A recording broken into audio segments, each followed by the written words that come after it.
All right, here we are. Just hanging out, but check this out. Actually, let me bring this up on the other phone. Move this back a little bit. Bring you guys up over here. Not much battery left. Yuck. Well, fine. Work tomorrow.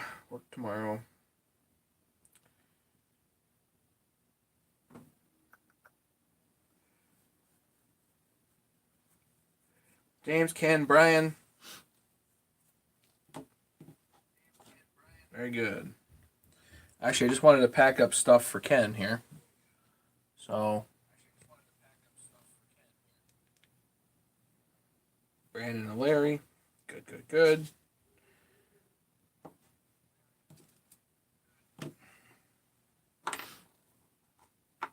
So, actually, let's show. So, Michael Turner, how's it going?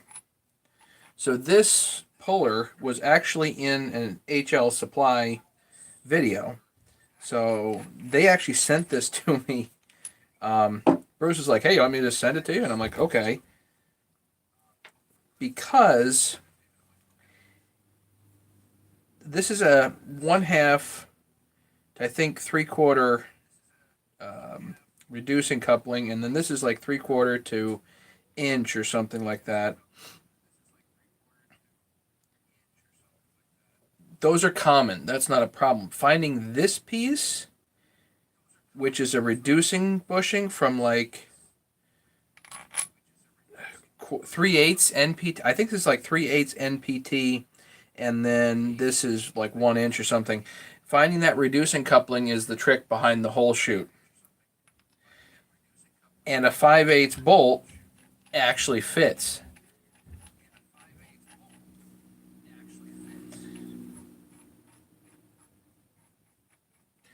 Hey, Nikki. So then what you just do for this here thing, if it fits your 136, what you do is what this is designed for is to pull the worm gear off the Huskies for the PTO side. They've got these pressed on worm gears. If this fits, great. If it doesn't, you're going to need to get a different bushing. But either way, just screw that on. Stick a ball bearing right on top of the crank, and the ball bearing will of course sit right in there. Screw that down, and it'll pull that worm gear right off. Beautiful. Yeah, it's like a coffee in, but wasn't as helpful as I was hoping.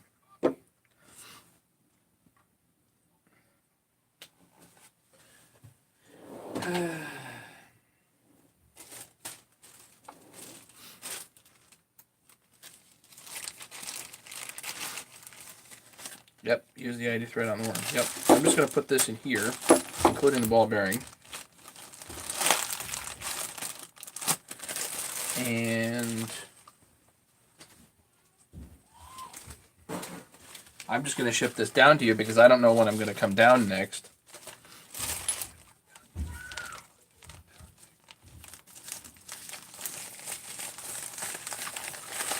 Hey, Dan's here, hanging out.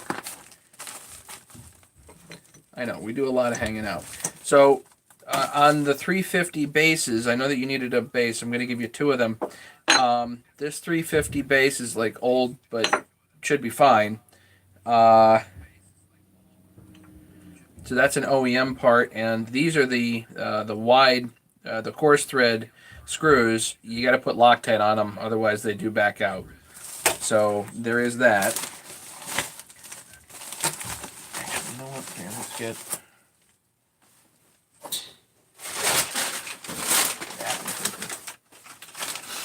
And this is a aftermarket part that I've already milled down a bit, but you got to check on your Bridgeport. You got to check it. So what you do is you indicate actually off the bot or whatever surface you're going to put this on.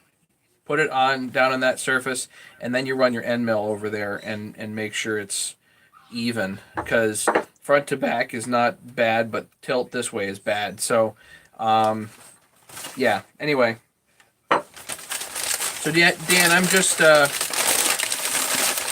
packing up some goodies for Ken here.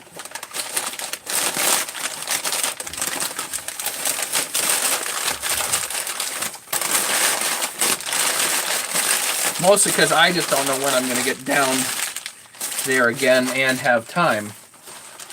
I was at Mom and Dad's the other day, but, you know, I only have a couple of hours to get something done before I have to get back here. So let's do that. And Ken, you're packed up. No, milled to decrease squish, about 20 thousandths. So this is milled to tighten squish. So all you got to do is basically trim it up, and it should give you a really tight squish.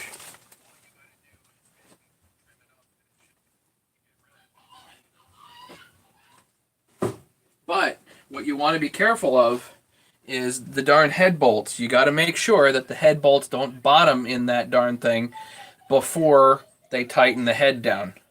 So if they bottom in the bearing cup before the head gets tight, that's going to be bad.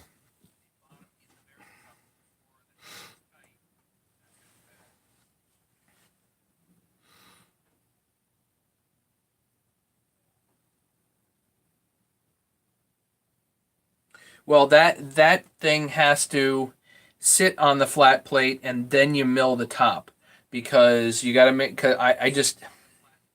I don't know if it was quite perfect when I actually milled it. That's the problem. So what you're going to use as your reference is the bottom of the bearing cup, not the current milled surface. So the bottom of the bearing cup has to rest on something, and you clamp it down to whatever that flat thing is, and then you can mill on top of it, if that makes sense. Yeah, you're indicated on the surface plate. That's right here. Yeah, I just packed up some goodies for Ken. That's all.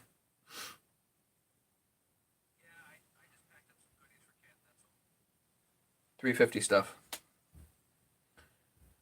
Uh,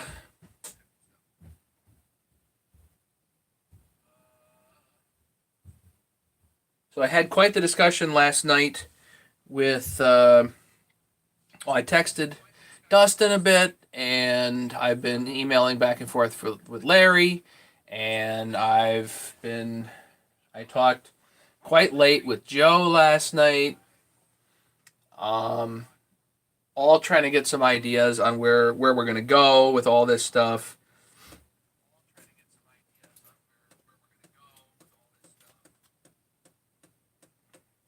I mean, it accidentally touched the muffler. That hurts. Brandon, believe me, I feel your pain. I do. When I was like 8, I decided that it'd be a good idea to. Yeah, I don't know what I know what I was thinking, but I don't know why. So I went up to my dad's rototiller, and I went over to it, and the rototiller was off. I'm like, it's off, it's cold, and I stuck my 2 fingers right on the backside of the muffler for some reason. Even if it's cold, you don't. Why do you have to touch it there? You don't. I still have good feeling in the fingers, but man, I had blisters. It was not good.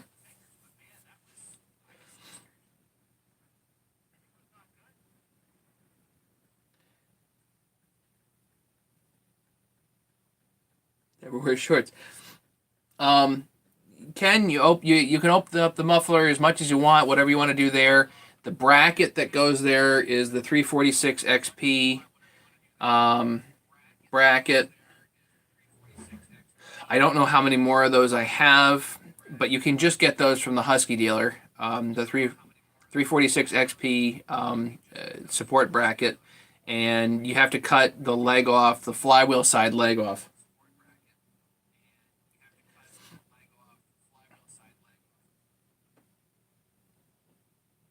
It doesn't really avoid loosening so much as it avoids, if it loosens, it doesn't fall.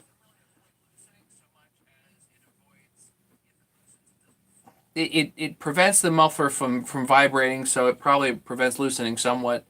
but it also prevents the muffler from falling down and burning a hole in the gas tank.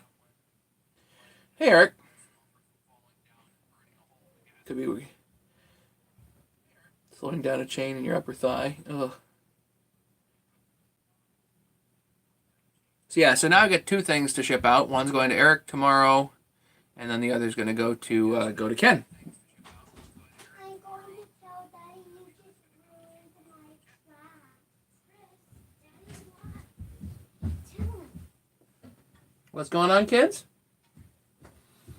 But Daddy, he Megan just break my track. Like the Megan just hold the crown next to the track, and he just break the part of my track. But he was making out markers, and I needed a marker. Well, then you ask nicely. Say, Christopher, I need the marker. Can I have the marker? And Christopher, you have to be generous, okay, buddy? He probably didn't hear that because he was walking I know. away. I know. Great.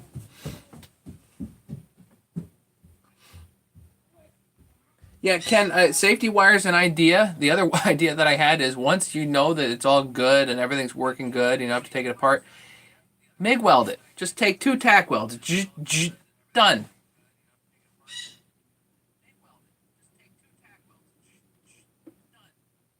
We can grind them off later. Had my 2-year-old touch the muffler on the mower on day. Oh my. Didn't even know he touched it till the next day. All he said was hot. Yeah. Yeah, my little guy with the coffee pot.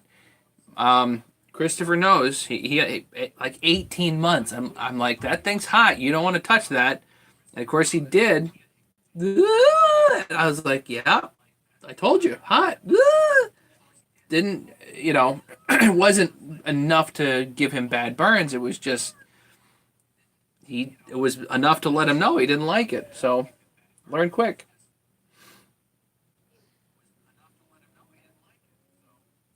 Yes, this hot gases do the harm. Ken could just dry case. That's how I got it.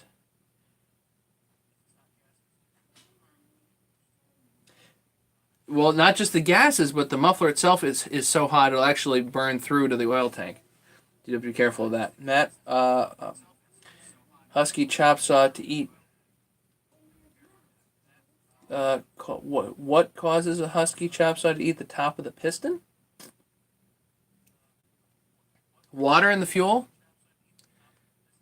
That pebbly stuff you get on the top of the piston? Water in the fuel, maybe?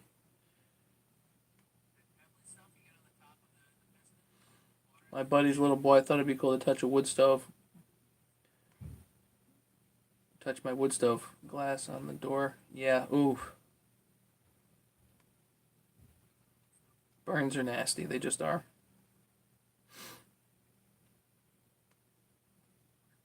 Brandon, you have to post a picture of that. Could pre-detonation or something like that too. There's all kinds of weird stuff that happens if the top of the piston gets all eaten.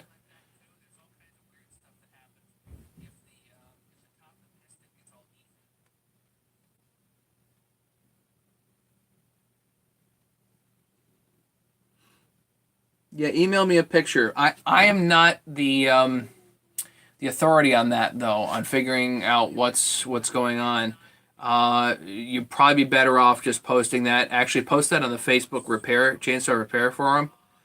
That would be a good spot. The Facebook chainsaw repair forum. Again, Kevin Smith runs that. So, see if you can get it on there. That would be even better.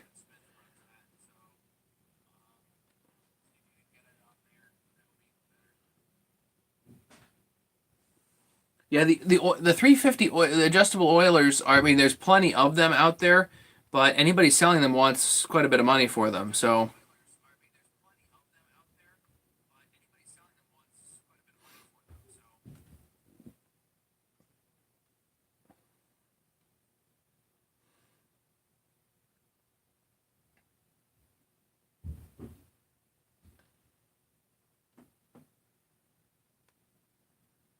Yeah, Nikki, the 350s do, but the 340s don't. It might just be like the single oiler.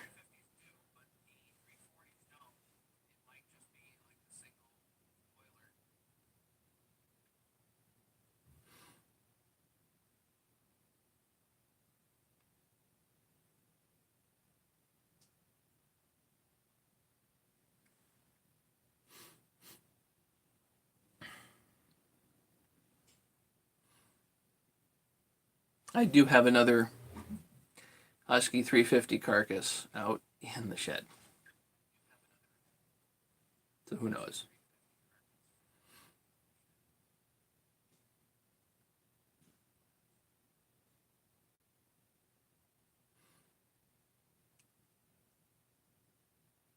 Don't need to build more saws. I really don't. I just don't.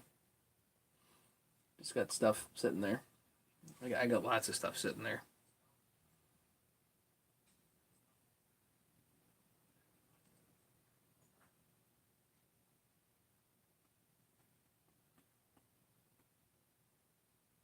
So what else are you guys working on tonight? We got 13 people here. Doug's here.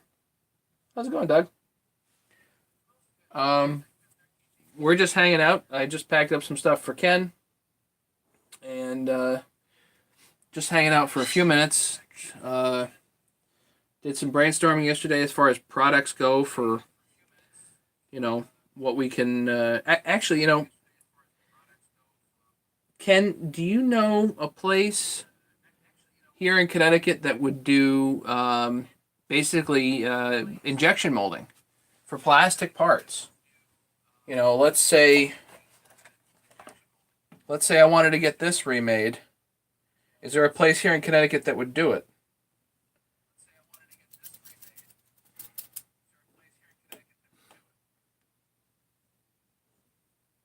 Jeffrey Bush, how's it going? You sent me a picture, Brandon? Okay, I'll look for it in the email.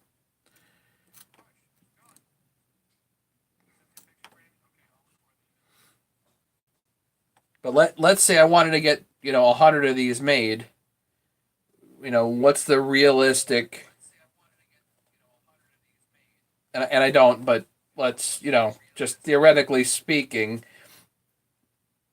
what am I looking at?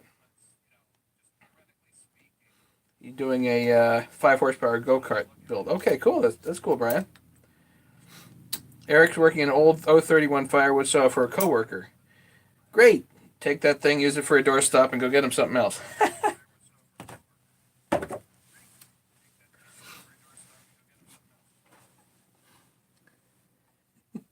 I know, I'm bad. I know.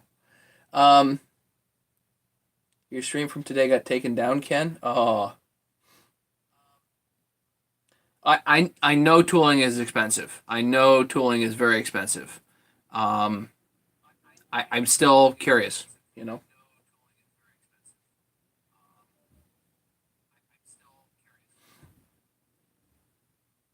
Good I'm out from Port Douglas, Australia. Thank God for 5-star Wi-Fi in the hotel resort. Nice. Doug Swinger building a mud mower. Mud mower? What's a mud mower?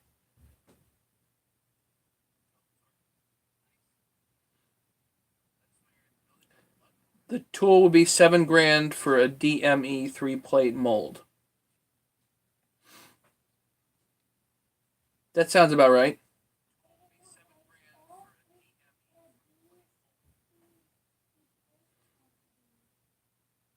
So there are places here in Connecticut that would do that.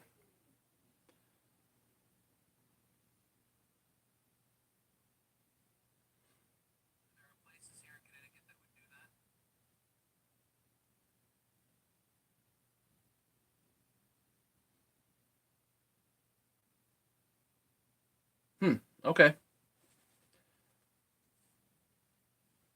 Poor man's four-wheeler. Oh, you're turning a mower into an off-roader. Got it.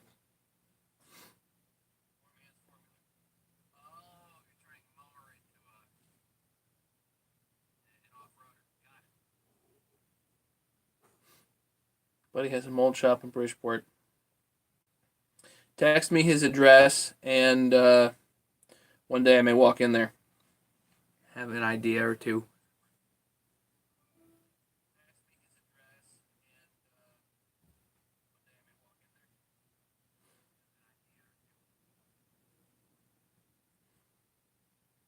So Nikki, oh yes, ran the 390 for the weekend after new sales came in.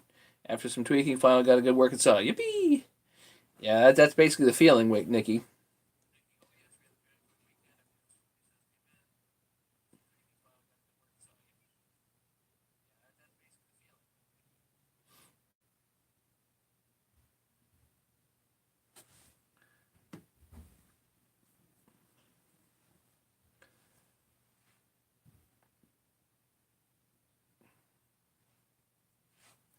My mower runs okay. I'd like to get it to go a little faster for top speed, but whatever. Not complaining too much.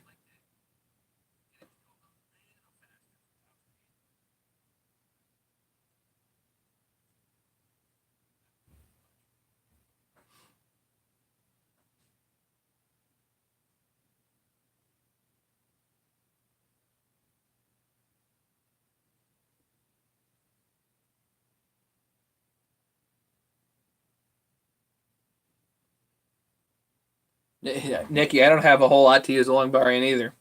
Yeah, I know the feeling. Um, it's the tool that costs setup and run is not that bad. I would definitely want something that is good long term. You know, I would assume that I'd have to do a quantity of say for whatever I'm doing, I would probably need a quantity of like 100 units right off the bat. You know, um,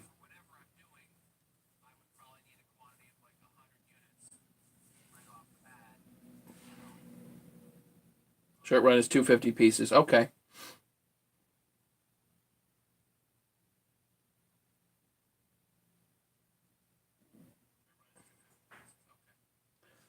So setup is 7, and then on a per part piece or per piece basis, $10 a shot. I don't know.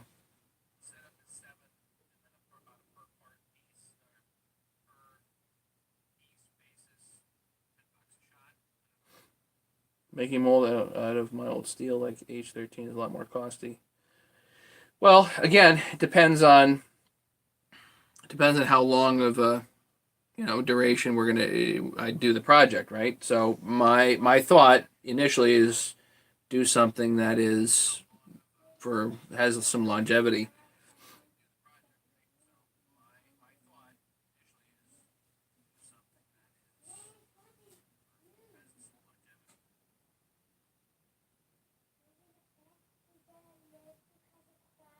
I don't know, Nikki. I don't know, but some stuff. I was just talking about this with Larry. Was there's plenty of stuff out there that people need and it's just not getting manufactured. And I'm curious as to why that is, but I guess some of the companies out there just don't want to commit to certain things. And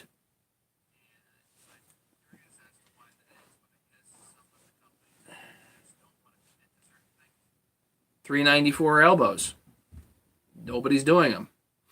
Why? I don't know. Will H. How do you get Matt? How do you get rid of a decompression valve on a Husky 55? Just plug it. Put a plug in there. Hang on. Do I have one?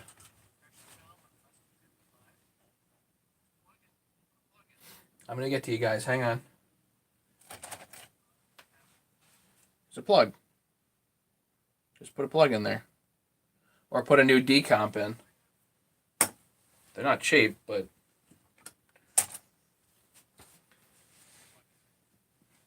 we still have lots of mold makers around here. Okay, cool. Hi there, new to your channel. I have a Johnsrid 2050 from the 90s with the Zamra C1Q carb. Do you sell a rebuild kit for the carb? No, I don't sell a whole lot of stuff, just tools to rebuild chainsaws for now. Can you show us how to rebuild a carb sometime? Paul Borden's here. Where can you get the plug at? Should be at your dealer. There are lots of them. But to go back to Will H, Johnsrid 2050 from the 90s with a Zamra C1Q carb. Do I sell a rebuild kit for the carb? Can you show us how to rebuild the carb sometime? You know, Will, that's probably somewhere in my 350 videos. I just can't remember whether the Johnsred 2050 is like the Husky 350 or if it's a completely different saw. It might be a completely different saw. Doesn't matter. What's what's the actual problem with the saw? Because if it's from the 90s, there's got a lot of stuff on there you probably need to change out, not just rebuilding the carburetor, you know?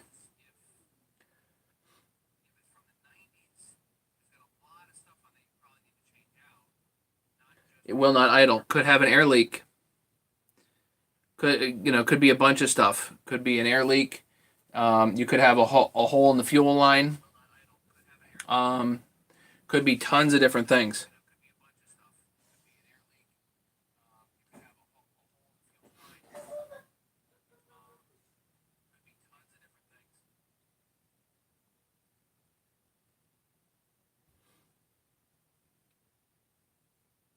Have you tuned it? I mean, simple stuff. Have you tuned it? Have you done a compression test? Tank vent. Tank vent usually means it'll die after about 5 minutes of running.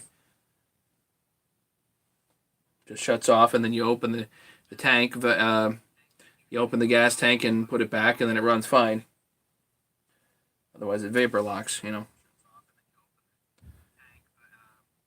Let me see what Brandon sent me. Hang on.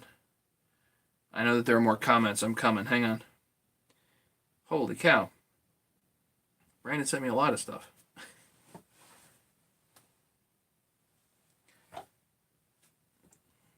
And my phone is going to take friggin' forever to view all this. Cancel. I'm going to click that, and I'm going to go back live and see what happens there in a minute. Tom Pop, hello. How's it going? Yeah, how far out of the mixture screws? I mean, is it tuned? You know, simple stuff. But if the saw is that old, odds are most of the rubber is going.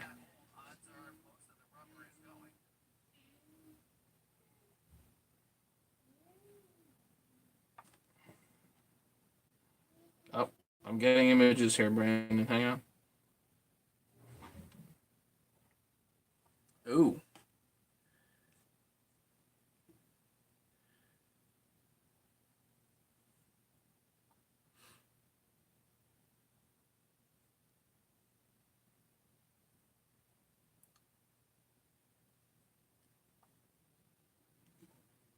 It looks like that thing got hot and just started pitting out.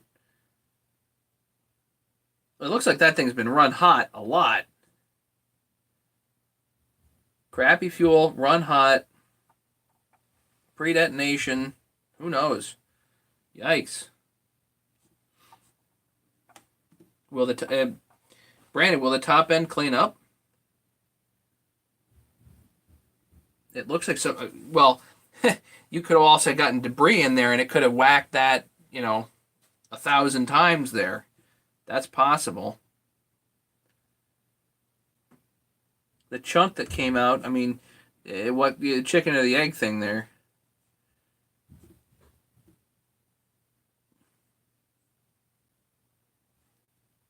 Anyway, go back here.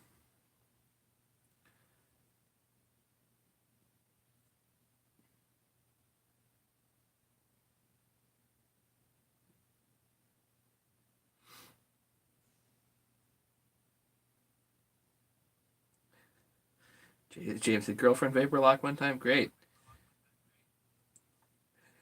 Sounds like a very, very personal problem.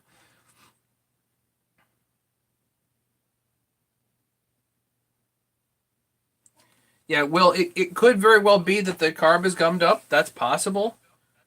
You sometimes you don't even need a rebuild kit. Sometimes you just need to go into the carburetor and clean it out and clean all the gunk that might be in there. There's a screen in there that just gets gummed and it won't flow fuel.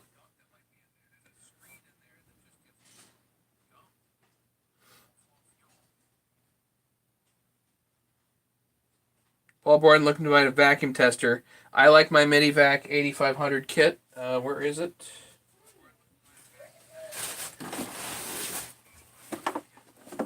This one?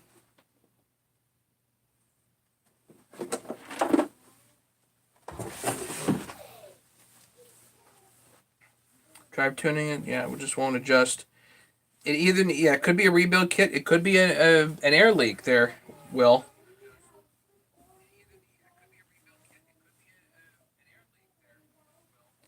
Could be a needle stock. Could be a bunch of different stuff. Yeah, sure. Clogged fuel filter. I mean, you know, if okay, so let's put this in automotive terms. If you put it in automotive terms, you have a car that's from the early 90s, okay?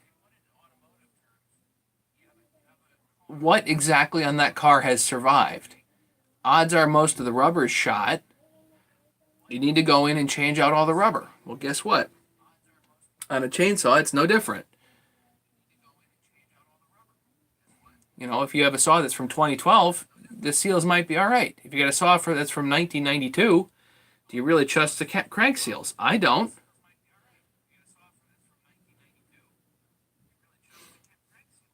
Mega Josh Squash, even fellas ordered 372 XP. Anyone have one? Looking for opinions. No, I haven't bought the complete. I have not bought the complete Chinese saws. What I do have are the kit saws. I've put together the kit saws.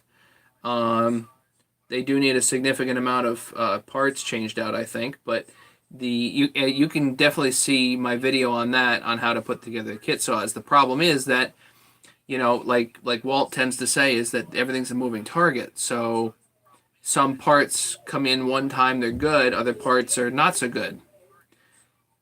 Kit saws have different parts than the complete saws do. Later, Nikki.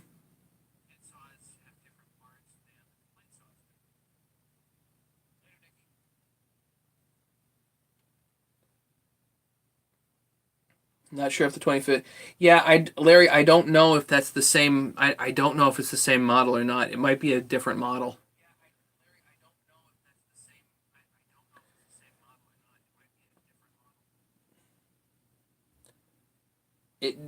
That might be, it might be before, it might be a different model. That's the thing. I think a 2150 is a Husky 350.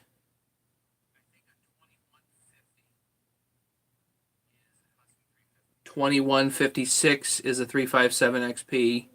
2159 is a 359.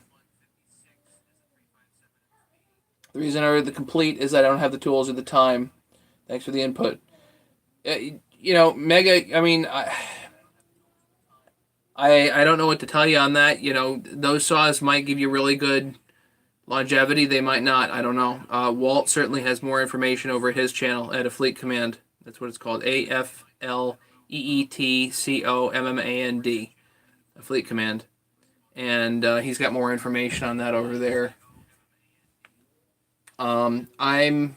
If I'm gonna get the Chinese saws, I like to build them myself, just how I am.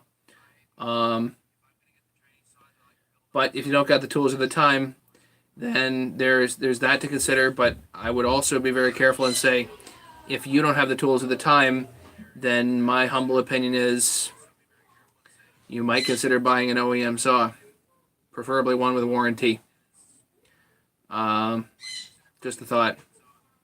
The thing with those Chinese ones, whether they come with a warranty or not, I mean, what are you supposed to do? Ship it back and forth to China?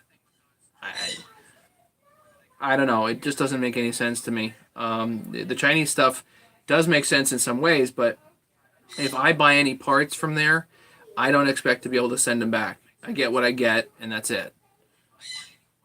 That's just how I look at it, you know? 359 is a very strong saw.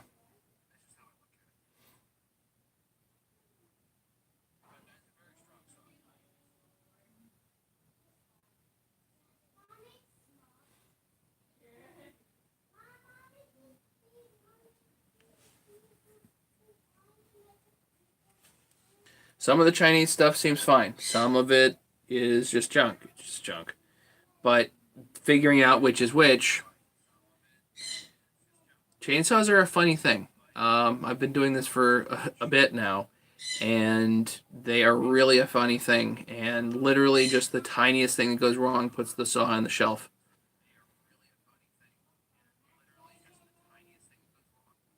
What do I recommend for a top handle saw? I recommend. I like the Steel 150, that little thing. I have not tried the Echo, the really small Echo, but I know that that's quite a hot little ticket. And supposedly the Echo 355 is pretty good if you're going to get something that's, something to run there.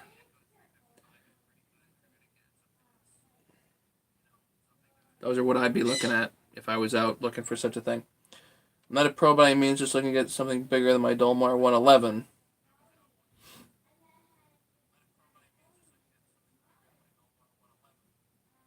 I don't know what size the Dolmar 111 is.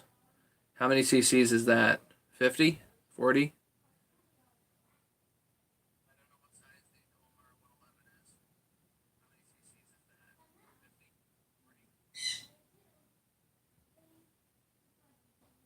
Walt's video seems to bash the thing. Well, overall, of the Chinese stuff, I think the 660 is where the bang for buck is. And I think building it yourself, you get really excellent bang for buck. And the benefit there is you have my videos to guide you. And I make tools to help you put them together too. So there is that. If you want something that's a heavy duty saw, then at least as far as CCs goes, that's the ticket. Is the Chinese 660. The 372 is probably a close second. I don't know how it's going to be as far as buying a complete saw and assuming it'll just work right off the bat. The Chinese tend to have issues with rubber. I don't trust the seals. I don't trust the fuel lines. Plus minus issues with the carburetors. Wrist pin bearings. Ugh.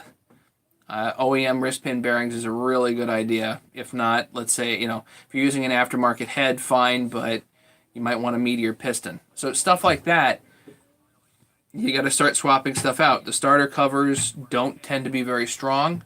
You might want an OEM starter cover.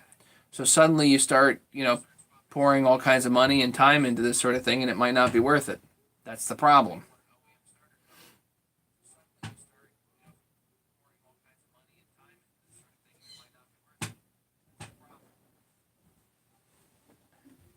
Good point, David. You could buy one. Josh, you could buy one of my 394s. Then you have something that your friends can be jealous of,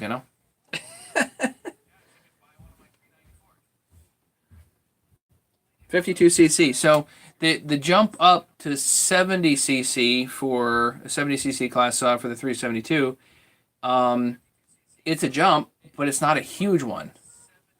You'll notice a power difference, but it really depends on what you're cutting. If you're looking for a 28-inch bar or more, then that's not the saw to be running, in my opinion.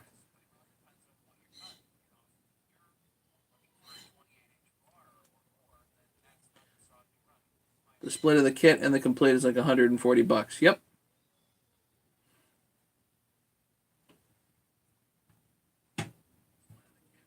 Matt, what cylinder piston do you recommend for a Husky chop saw? Yeah, what chop saw? If it's the 375K, then if it's the 375K, then get the factory big bore, the 51.4 millimeter factory big bore cylinder. That'd be good for that. If it's not that, then I don't know what other cylinder it might run.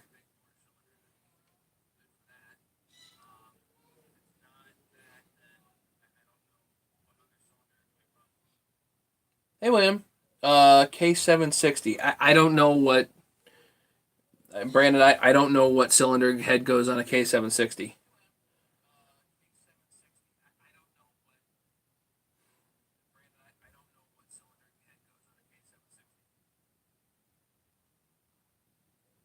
Welcome back, William. Yeah.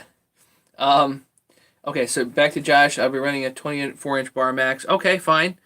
Um, yeah, I tend to think a 372 is most comfortable with a 24-inch bar, but that's the OEM version and preferably the hopped up versions. I think if I'm running a 20-inch bar, then I'm running an 8-pin rim on my 372, or I'm grabbing a different saw, such as maybe like a 60cc saw, such as the 262.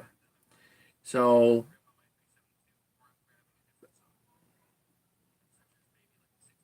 yeah, so okay, so 24-inch bar, and you have your Chinese saw.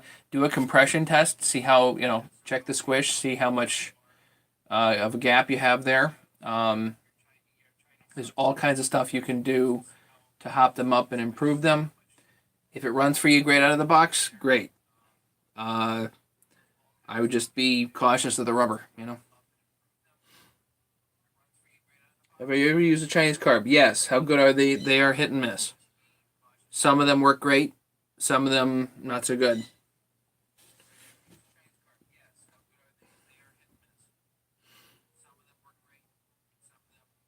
You've been busy. I've been busy too. Uh, Same. If it's the same as the 375, then yeah, then you get the essentially the factory big bore 51.4. It's the 375K cylinder, and you can call Bob up at Ashokan Turf and Timber. He's got a whole pile of those, I think.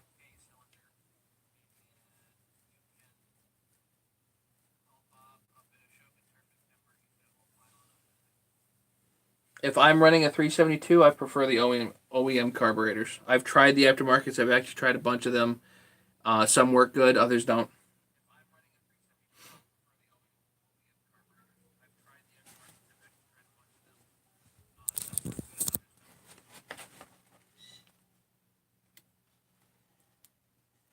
Like Ken says, ethanol kills them, but I don't run ethanol in my saws, so whatever.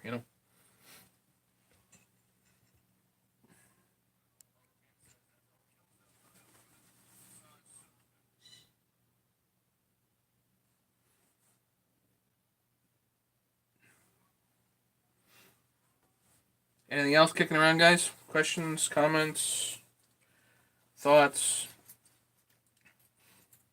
Eric's got a package going out tomorrow. Ken's got a package going out tomorrow. Um, Anybody had any questions about tools, crank tools? I'm very excited to get the 394 air horns built, the 3D printed air horns, and I really think we're going to end up doing more stuff like that, assuming that does as well as I think it's going to do.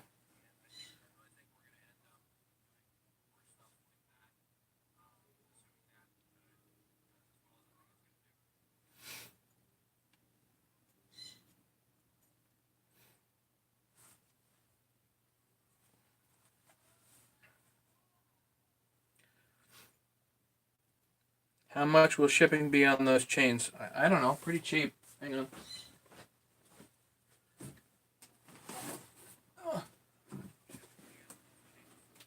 That's not it. Nope, I don't have those.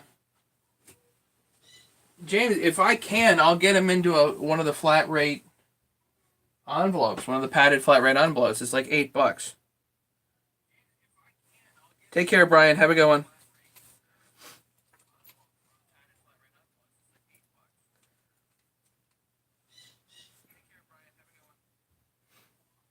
To be honest, I was going to sell the Dolmar, get a G660. Depends on how good the 372 is for quality. Supposed to get out Tuesday. Sweet. Um, the problem is you can't necessarily judge like the 660 based on the 372. As far as if you're trying to judge Chinese saws, and also it just tends to be hit or miss. I think Walt's had a great experience with the 660. The ones that the one that he picked up, which is a complete saw as it came, as opposed to he didn't have a super great experience with the 372. Can you judge one off of the other? I don't think so. So would I sell the Dolmar 111? I don't know. I can't answer that for you. Um, I don't know because I just don't know the nature of that chainsaw. It might be a really awesome saw, and it might be like, geez, why are you selling it? You know, that'd be a bad idea, but I don't know.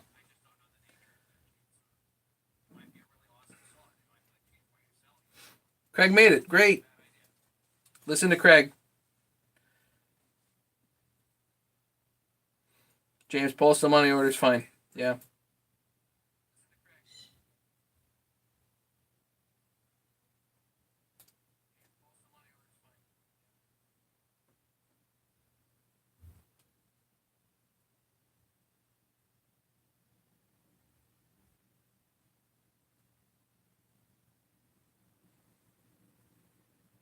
Yeah, so consistency is not the thing for the Chinese. I mean, it just isn't.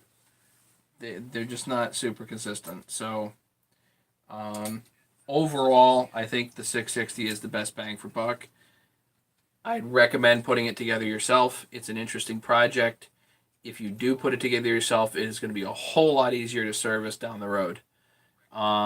And you can use my stuff, my videos and Walt's videos as a guide to help you put together and know what stuff you need to swap out and have a good run and saw, you know?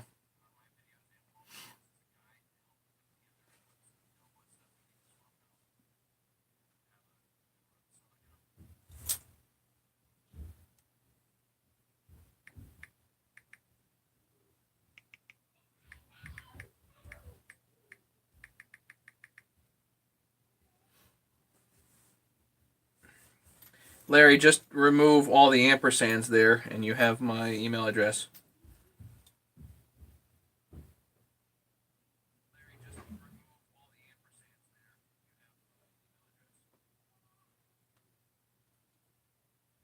If the 111 is a great runner, don't get rid of it. Um, if you like the saw, I wouldn't get rid of it. I would maintain I like my Husky 350s, 50cc saw. If I could pick two saws to have, I'd pick a Husky 350 and one of my 394s, so which is a 90cc saw. So which is not a whole lot bigger than that 660. And really, it's not a bad combination. Run a Husky 350 and a Steel 660. You have a lot of stuff covered with just a couple of saws. So it's not that far off from what you're doing. The 372 in between, nothing wrong with that. Just know that it might be hit or miss, and you might have to fiddle with it a bit. William, how's it going? Work, etc. It's going. I'm tired. uh, Actually, I have a 3-day weekend this weekend, so tomorrow I'll work. But I had a 3-day weekend, and I did some relaxing today, which is good. And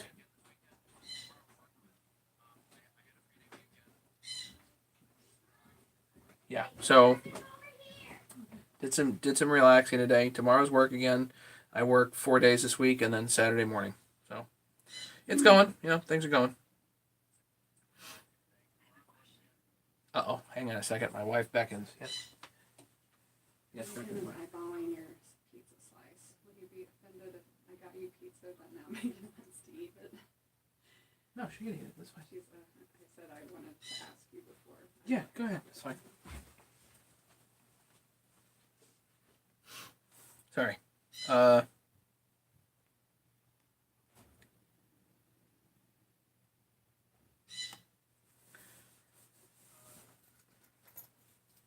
Actually, Josh, what I would do is, if I were you, is go through my video on how to put together the 660 because I do bolt for bolt videos on how to do it, and use that video, take notes, and see whether or not you have the tools to do it, and the ambition to do it, of course. But see whether or not you have the tools to do it, and um,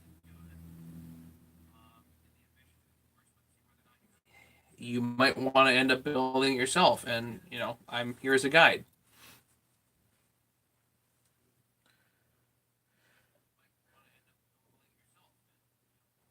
Edwin showed up. Good. Hey, Edwin. A little rich, but better than safe. Sorry. Yeah, the Dolmar 111 might be a 25-to-1 ratio. I don't know. I'm not privy to that.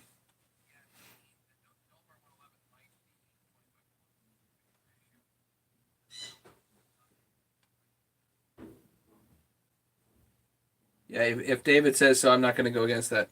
Pizza calls, yeah. Josh, thanks for dropping by, and thanks for the questions, and I will wish you best of luck. Okay. Josh, I do have toolkits for the 660s. If you want to put one of the crankcases together, it's $60 shipped for a toolkit to actually assemble that crankcase. So just let me know if that works for you.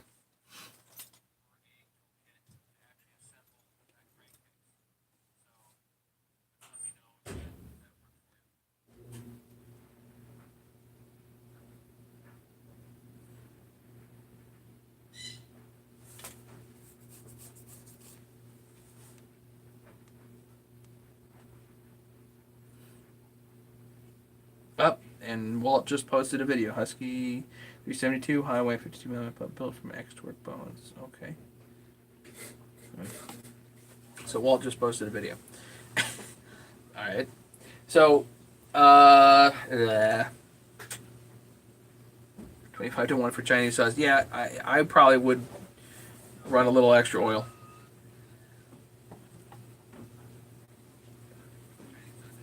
I don't know about 25-to-1, but 32-to-1 is not unreasonable.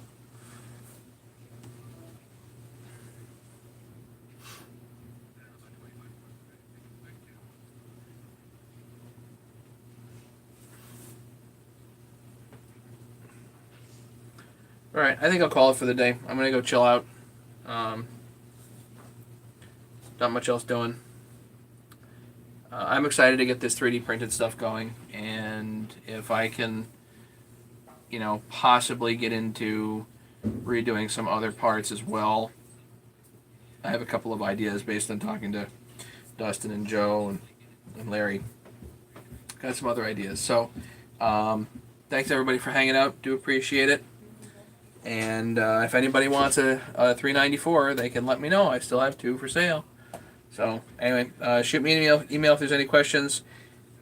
Thanks everybody. Be safe and have a great night. And enjoy what's left of your weekend, okay?